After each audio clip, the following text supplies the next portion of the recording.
গণমাধ্যমের স্বাধীনতায় বিশ্বাস করে বিএনপি, আলোচনা সভায় মির্জা ফখরুল। দলের বিরুদ্ধে সংস্কার বিরোধী অপপ্রচার হচ্ছে।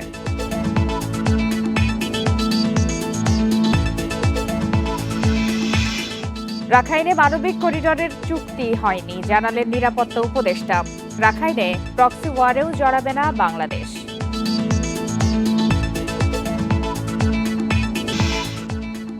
দুই উপদেষ্টার সাবেক এপিএস, পিও আর এনসিপি নেতা তানভীরের তদবির বাণিজ্যের অভিযোগ, অনুসন্ধানে দুদক।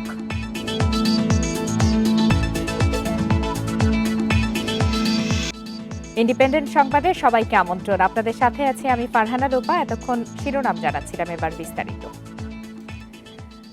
সংস্কার নিয়ে বিএনপির অবস্থানকে প্রশ্নবিদ্ধ করার চেষ্টা চলছে বলে মন্তব্য করেছেন দলের মহাসচিব মির্জা ফখরুল ইসলাম আলমগীর। এটি রাজনৈতিক উদ্দেশ্য প্রণোদিত বলে মনে করেন তিনি। রবিবার জাতীয় প্রেসক্লাবে বিশ্ব মুক্ত গণমাধ্যম দিবসের আলোচনা সভায় এসব কথা বলেন বিএনপি মহাসচিব।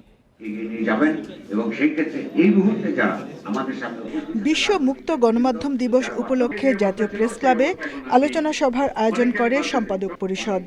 এতে অংশ নেন রাজনীতিবিদ ও সাংবাদিক নেতারা। গণমাধ্যম আগের চেয়ে তুলনামূলকভাবে স্বাধীন বলে মন্তব্য করেন সম্পাদকরা। তবে সাংবাদিকদের বিরুদ্ধে মামলা নিয়েও উদ্বেগ প্রকাশ করেন তারা। আমাদের মধ্যে যে অনৈক্য, বিভাজন আমাদের সবচেয়ে বেশি ক্ষতি করছে। এই অবস্থায় আমি আশা করব পত্রিকায় ইদানিং আবার টেলিভিশনে যে বিভেদ সৃষ্টি হয়েছে, এটা অবিলম্বে বন্ধ হওয়া উচিত। ডিজিটাল আইনেও 200-র মতন বোধহয় বা কিছু বেশি সাংবাদিক হয়েছিল। 266 সাংবাদিক আজকে খুনের মামলা অথবা ভায়োলেন্ট ক্রাইমের আসামি। এটা আমি সাংবাদিকতা এবং আপনাদের সবাইকে বলছি, এটা আমাদের অসম্মানের কারণ। এ সময় বিএনপিকে সংস্কার বিরোধী হিসেবে অপপ্রচারের সমালোচনা করেন বিএনপি মহাসচিব। আমাদেরকে আবার আপনার প্রশ্নবিদ্ধ করে অন্য পথে দেখানোর চেষ্টা করা, এটার পেছনে কিছু রাজনৈতিক উদ্দেশ্য থাকলেও থাকতে পারে।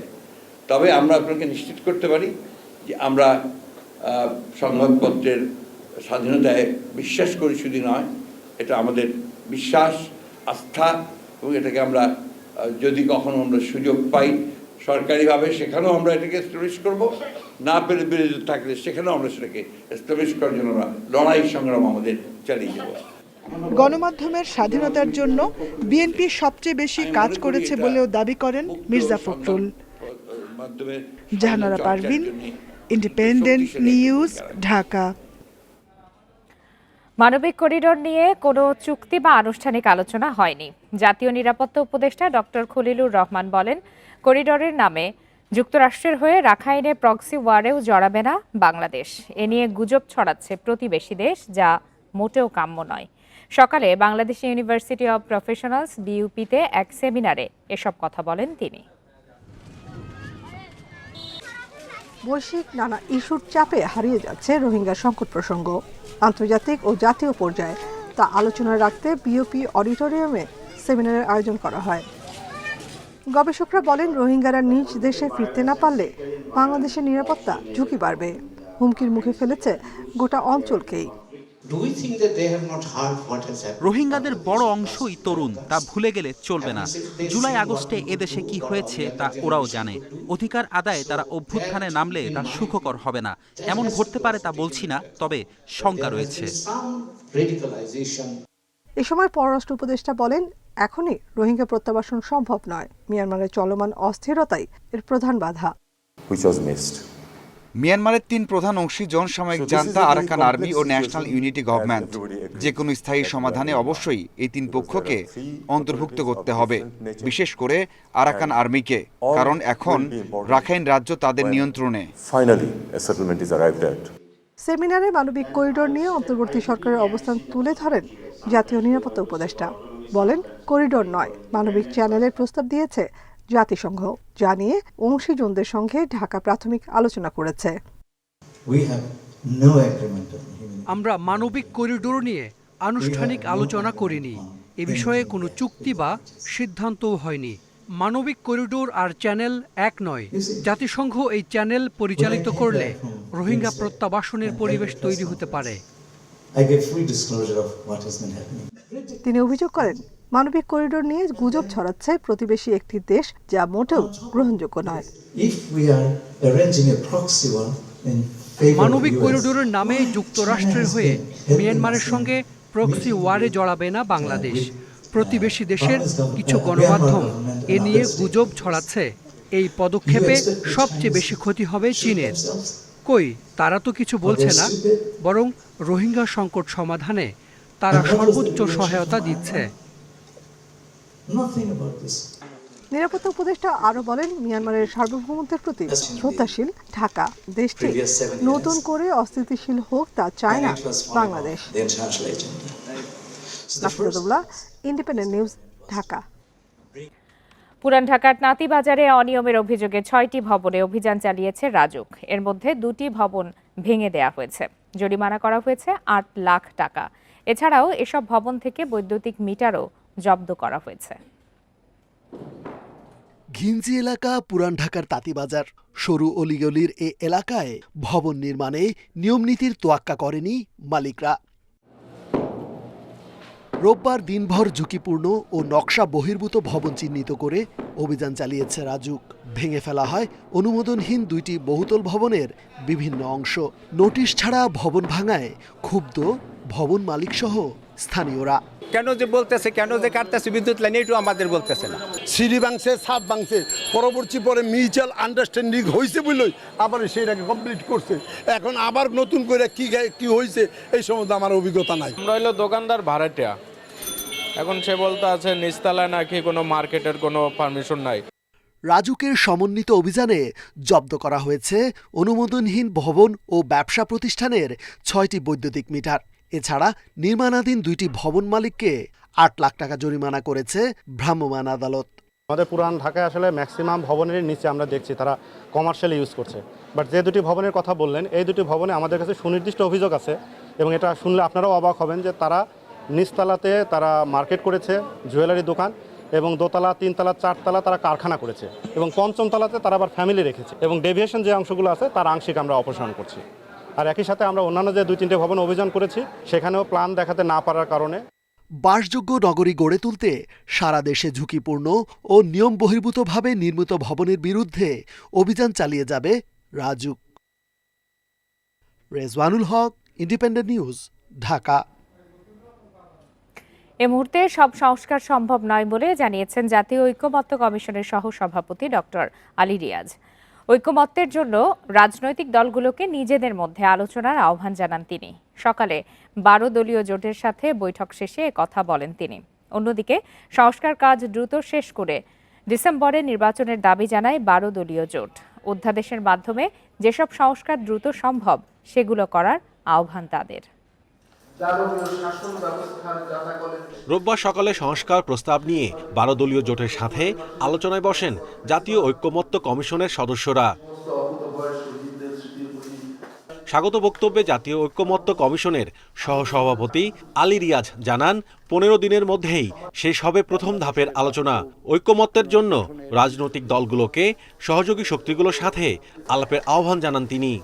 কিন্তু রাজনৈতিক শক্তি হিসেবে আপনাদের উপর এই আশা, এই বিশ্বাস, এই আস্থা আমার আছে, আমাদের আছে, যে আপনারা অন্যদের সাথে কথা বলবেন, ভিন্ন মতের জায়গাগুলোকে সংকুচিত করে এক জায়গায় আসবার জন্য আপনারা আপনাদের সহযোগী রাজনৈতিক শক্তিগুলোকে অনুপ্রাণিত করবেন, এবং তার মধ্য দিয়ে আমরা এক জায়গায় উপনীত হতে পারব। বৈঠকে দ্রুত সুষ্ঠু ও অবাধ নির্বাচনের দাবি জানায় 12 দলীয় জোট। দ্রুত সংস্কারের কাজ শেষ করে ডিসেম্বরের মধ্যেই ভোট দেওয়ার আহ্বান তাদের। সংসদের মেয়াদ 5 বছর এবং ভোটার হওয়ার বয়স 18 রাখার প্রস্তাব জোটের। এছাড়া মেম্বারদের ভোটে চেয়ারম্যান নির্বাচনের বিরোধিতা জানানো হয়েছে।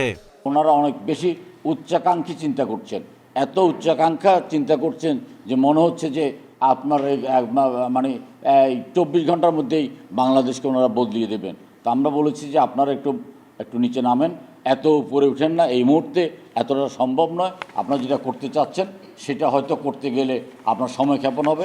যত দ্রুত সম্ভব এই সংস্কারের কাজ শেষ করে ডিসেম্বরের মধ্যে, আগামী ডিসেম্বরের মধ্যে একটি নির্বাচনের মাধ্যমে জনগণের সরকার প্রতিষ্ঠা করা লক্ষ্যে আমরা এগিয়ে যাব ইনশাআল্লাহ। গণভোট ও গণপরিষদ নির্বাচনের সাথে একমত নয় 12 দলীয় জোট। ঐকমত্য কমিশনের 166টির মধ্যে 110টিতে একমত এবং 48টি প্রস্তাবে দ্বিমত তাদের। আলোচনা করা যাবে। Mahmudul Hasan, independent news, Dhaka. তদবির বাণিজ্যের অভিযোগে 2 উপদেষ্টার সাবেক এপিএস, পিও এবং এনসিপির সাবেক নেতা সালাউদ্দিন তানভীরের বিরুদ্ধে অনুসন্ধান শুরু করেছে দুদক। বিকালে সেগুনবাগিচায় দুদক কার্যালয়ে সাংবাদিকদের এই তথ্য জানান সংস্থার মহাপরিচালক আখতার হোসেন। অন্তর্বর্তী সরকারের উপদেষ্টা আসিফ মাহমুদ সজীব ভুঁইয়ার সাবেক এপিএস মোয়াজ্জেম হোসেন ও স্বাস্থ্য উপদেষ্টা নূরজাহান বেগমের সাবেক ব্যক্তিগত কর্মকর্তা তুহিন ফারাবির বিরুদ্ধে শত কোটি টাকার তদবির বাণিজ্যের অভিযোগ ওঠে। এছাড়া এনসিপি থেকে অব্যাহতি পাওয়া সাবেক যুগ্ম সদস্য সচিব সালাউদ্দিন তানভীরের বিরুদ্ধে কমিশন বাণিজ্যের অভিযোগ ওঠে। তাদের বিরুদ্ধে ব্যবস্থা নেয়ার দাবিতে গত সপ্তাহে দুদকের সামনে বিক্ষোভ করে বাংলাদেশ যুব অধিকার পরিষদ। এবার তাদের বিরুদ্ধে অনুসন্ধানের তথ্য জানালো সংস্থাটি।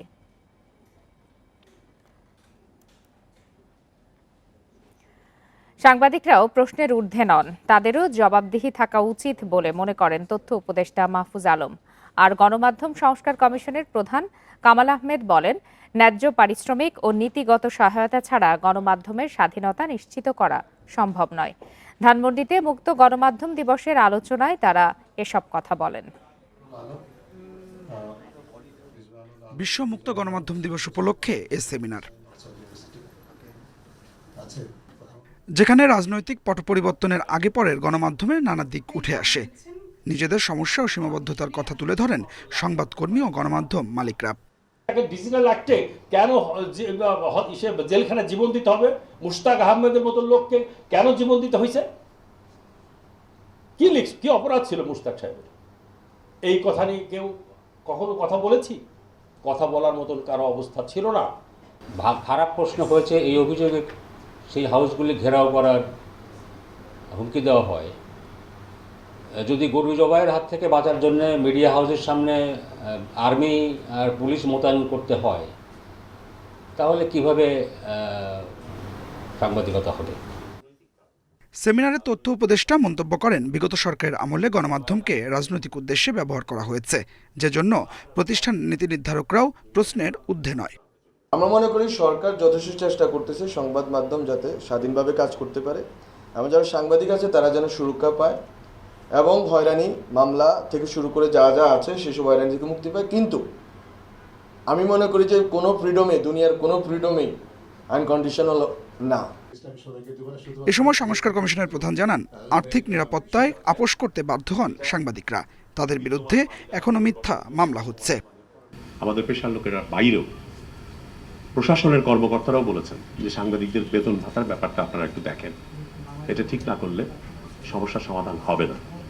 সাংবাদিকদের বেতন ভাতার কথা যেমন বলেছি, তেমনি গণমাধ্যম যাতে একটা টেকসই ব্যবসার মডেল উদ্ভাবন করতে পারে, একটা টেকসই ব্যবস্থায় তাদের ব্যবসা পরিচালনা করতে পারে, সেজন্যও কতগুলো নীতিগত সিদ্ধান্ত নেওয়ার জন্য সুপারিশ করেছি সরকারের কাছে। স্বাধীনতা নিশ্চিত করতে গণমাধ্যমেও গণতন্ত্র প্রয়োজন বলে মনে করেন কমিশন প্রধান। Adilur Rahman, independent news, Dhaka. উত্তরাধিকার সম্পত্তিতে সমান অধিকার সহ নারী বিষয়ক সংস্কার কমিশনের 6টি প্রস্তাব বাতিল চেয়ে হাইকোর্টে রিট করা হয়েছে। সকালে জনস্বার্থে রিটটি দায়ের করেন সুপ্রিম কোর্টের আইনজীবী রওশন আলী। একই সঙ্গে রিট নিষ্পত্তি না হওয়া পর্যন্ত কমিশনের সুপারিশ বাস্তবায়ন না করার নির্দেশ চাওয়া হয়েছে। নারী কমিশনের 6টি সুপারিশ ইসলাম এবং সংবিধানের সঙ্গে সাংঘর্ষিক দাবি করে বাতিল চাওয়া হয়েছে। এছাড়া যৌন কর্মকে পেশা হিসাবে বৈধতা দেয়া, বহু বিবাহ নিষিদ্ধের প্রস্তাবও বাতিল করতে বলা হয়েছে। গত 19 এপ্রিল প্রধান উপদেষ্টার কাছে নারী বিষয়ক সংস্কার কমিশনের প্রতিবেদন জমা দেওয়া হয়। এতে নারীর প্রতি বৈষম্য দূর করতে মুসলিম, হিন্দু ও খ্রিস্টান পারিবারিক আইন সংস্কারের প্রস্তাব করা হয়। এতে আপত্তি জানিয়ে নারী বিষয়ক সংস্কার কমিশন বাতিলের দাবি জানায় হেফাজতে ইসলাম সহ বেশ কয়েকটি সংগঠন।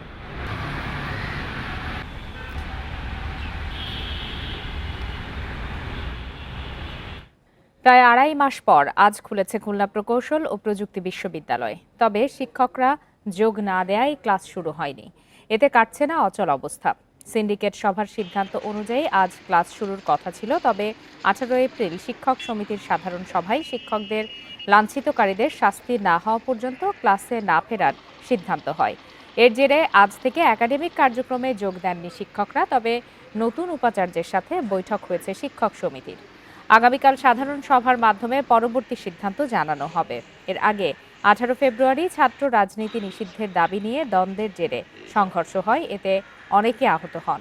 এ ঘটনায় 25 ফেব্রুয়ারি সিন্ডিকেট সভায় অনির্দিষ্টকালের জন্য একাডেমিক কার্যক্রম ও হল বন্ধ ঘোষণা করা হয়।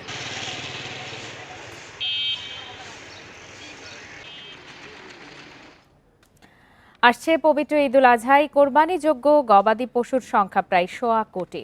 উদ্বৃত্ত থাকতে পারে 20.5 লাখ পশু। রবিবার সচিবালয়ে সংবাদ সম্মেলনে এই তথ্য জানান মৎস্য প্রাণী সম্পদ উপদেষ্টা ফরিদা আখতার।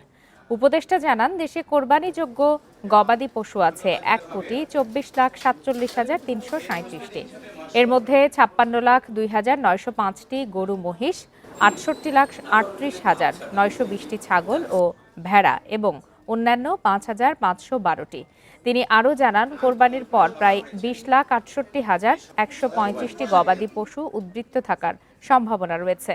এবার আমদানির প্রয়োজন নেই বলেও জানান উপদেষ্টা। বলেন, অবৈধ পথে কোনো পশু যেন কেউ দেশে আনতে না পারেন সেই ব্যবস্থা নেবে সরকার। একই সঙ্গে বাজার স্থিতিশীল এবং দাম ক্রেতাদের নাগালে রাখতে নজরদারি থাকবে।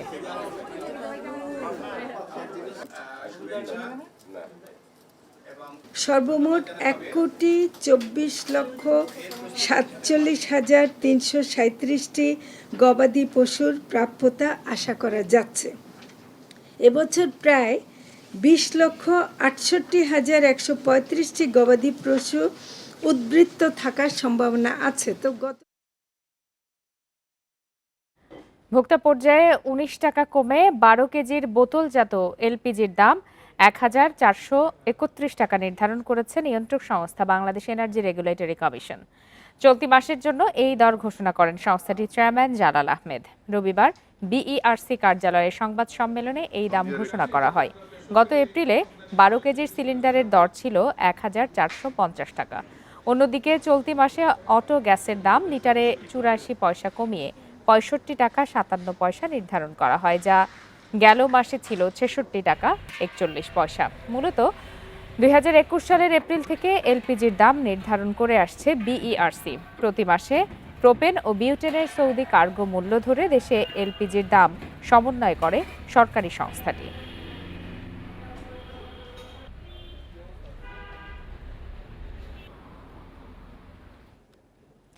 যথাযথ প্রক্রিয়ায় যেসব রেস্তোরাঁ ট্রেড লাইসেন্স নিয়েছে তাদের ব্যবসা করতে কোনো বাধা নেই। যারা নিয়ম মানেননি তাদের বিরুদ্ধে ব্যবস্থা নেওয়া হবে। রবিবার এই তথ্য জানিয়েছেন ঢাকা দক্ষিণ সিটি কর্পোরেশনের প্রশাসক শাহজাহান মিয়া। এ সময় তিনি আরও বলেন, ঢাকা দক্ষিণ সিটি এলাকায় অনেক রেস্তোরাঁ সঠিক প্রক্রিয়ায় ট্রেড লাইসেন্স নেয়নি। সে বিষয়ে তদন্ত করছে কর্পোরেশন। যারা নিয়ম মেনে ব্যবসা করছে তাদের সমস্যা নেই। এ সময় প্রশাসনের সঙ্গে দেখা করে রেস্তোরাঁ মালিক সমিতির সদস্যরা। বৈঠক শেষে একসাথে কাজ করার কথা জানান তারা। বলেন, রেস্তোরাঁ ব্যবসা করতে হলে সমিতি থেকে ছাড়পত্র নিতে হবে। পাশাপাশি সরকারি সংস্থার সকল নিয়ম মেনে ব্যবসা করার আহ্বানও জানান মালিক সমিতির নেতারা। এটা ঢালাওভাবে করলে তো এই শিল্পটাই বন্ধ হয়ে যাবে। এখানে অনেক লোক কাজ করতে, তারা বেকার হয়ে যাবে। সেটা তো আমাদের উদ্দেশ্য না। আমাদের উদ্দেশ্য হচ্ছে যে যারা ট্রেড লাইসেন্স ছাড়া এবং যথাযথ প্রক্রিয়া অনুসরণ না করে ট্রেড লাইসেন্স নিয়েছে, এগুলোর ব্যাপারে আমরা হার্ডলাইনে আছি। দেশের সাথে মানবগণের সাথে আমরা উদ্যোক্তা হয়েছি। আমরা একসাথে কাজ করব। আমাদের ব্যবসাগুলো কিছু ত্রুটি আছে, একসাথে বসে চেকলিস্ট করে কি কি ত্রুটি আছে আমরা এই ত্রুটিগুলো সমস্যার সমাধান করব। আর এই ছিল আজকের সংবাদ সন্ধ্যা। ইন্ডিপেন্ডেন্ট টেলিভিশনের সব খবরের আরো বিস্তারিত জানতে চোখ রাখুন ফেসবুকে, ইউটিউব আর এক্সে। এতক্ষণ সাথে থাকার জন্য ধন্যবাদ সবাইকে।